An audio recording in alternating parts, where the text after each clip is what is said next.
Assalamualaikum warahmatullahi wabarakatuh.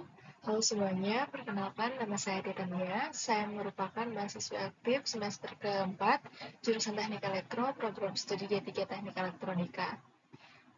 Kelas 4ED, NPF 062130321040. Mata kuliah K3 dan Standar Nasional Indonesia atau SNI. Dosen pengampu yaitu yang terhormat Bapak Budiman STMT RT. Pada kesempatan kali ini, saya akan menjelaskan tentang apa itu CPR atau RJP. Cardiopulmonary Resuscitation atau CPR atau resusitasi jantung paru-paru atau RJP. Resusitasi jantung paru-paru atau CPR adalah tindakan pertolongan pertama bantuan hidup dasar pada orang yang mengalami henti nafas karena sebab-sebab tertentu.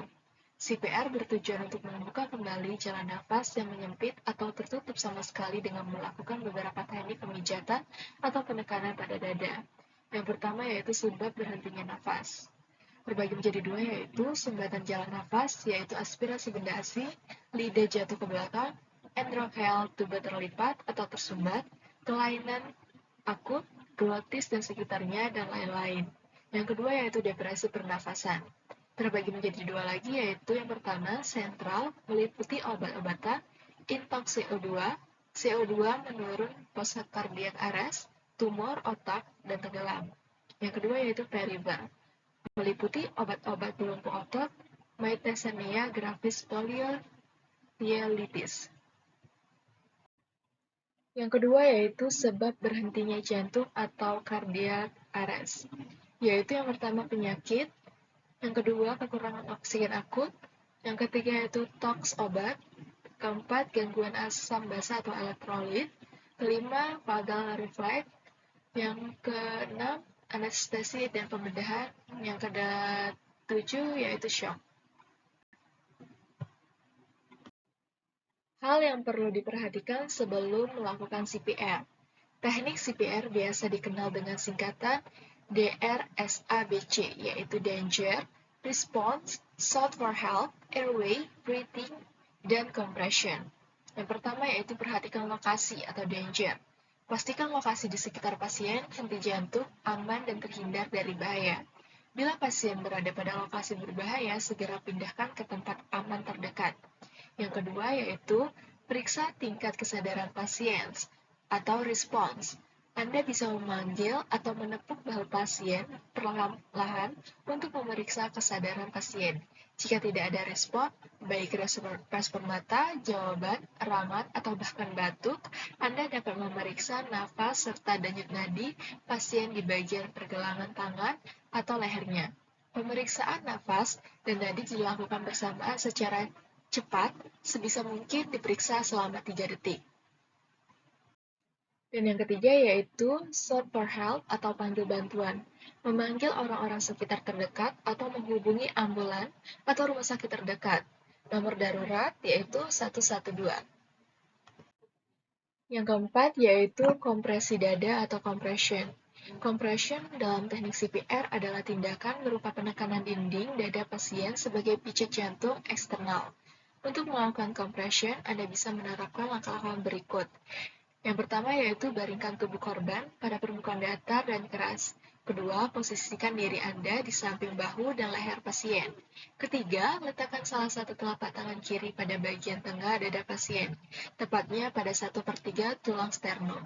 Sedangkan telapak tangan kanan diletakkan di atas tangan tersebut. Yang keempat yaitu lakukan metode push-pass, yaitu penekanan dada pasien sebanyak 100-120 kali per menit atau 1-2 kali per detik. Pastikan penekanan dada tersebut memiliki kedalaman 5-6 cm push hard. Berikut merupakan gambar teknik compression yang dilakukan untuk orang dewasa, anak-anak, dan bayi. Yang kelima yaitu membuka jalur nafas atau airways, terbagi menjadi dua yaitu yang pertama, heel tilt chin lift maneuver, yaitu tidak sampai menyebabkan hipertensi leher. Kemudian pada pasien tidak sadar, selanjutnya tidak ada kecurigaan trauma leher, selanjutnya sederhana, aman, dan mudah. Yang terakhir yaitu satu tangan penolong diletakkan pada dahi penderita, lakukan gerakan menekan dahi ke belakang. Tangan penolong lain diletakkan pada bagian bawah dagu, lakukan gerakan dagu ke depan atas. Yang kedua yaitu jaw thrust maneuver, yaitu bila dicurigai terjadi cedera pada kepala, leher atau tulang belakang. Selanjutnya, dorong sudut rahang kiri dan kanan ke arah depan sehingga barisan gigi bawah berada di depan barisan gigi atas.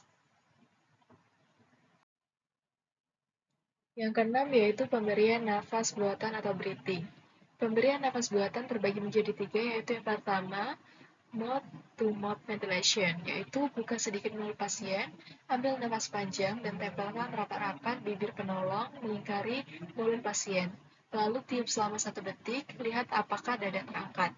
Selanjutnya, tetap pertahankan head, tail, chin lift, lepas mulut penolong dari mulut pasien. Lihat apakah dada pasien turun waktu ekshalasi, ambil nafas lagi dan ulangi meniup. Selanjutnya, pastikan dada korban mengembang pada setiap pemberian nafas. Kemudian, periksa nadi setiap 2 menit.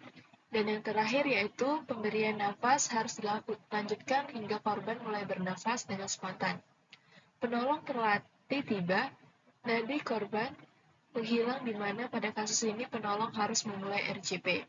Yang kedua yaitu pocket mask ventilation, yaitu teknik bantuan pernafasan dapat dilakukan dengan menggunakan alat bantu ventilation barrier.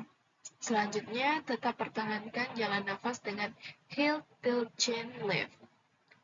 Selanjutnya, letakkan sungkup pada wajah pasien dengan puncak di bagian atas hidung dan bagian basis di dagu.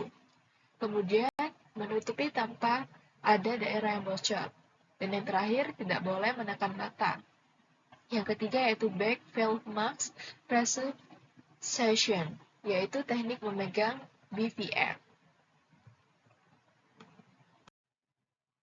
Keterlambatan pada RJP. Otak dan jantung tidak mendapatkan O2 maka akan mengalami kematian. Keterlambatan 1 menit, kemungkinan berhasil 98 dari 100. Keterlambatan 3 menit, kemungkinan berhasil 50 dari 100. Keterlambatan 10 menit, kemungkinan berhasil 1 dari 100. Penghentian CPR. CPR bisa dihentikan apabila yang pertama, bantuan sudah datang, yang kedua, korban sudah sadar, yang ketiga, korban meninggal dunia, yang keempat, penolong kelelahan. Jika denyut dan nafas korban sudah kembali, reposisi tubuh korban dengan posisi recovery.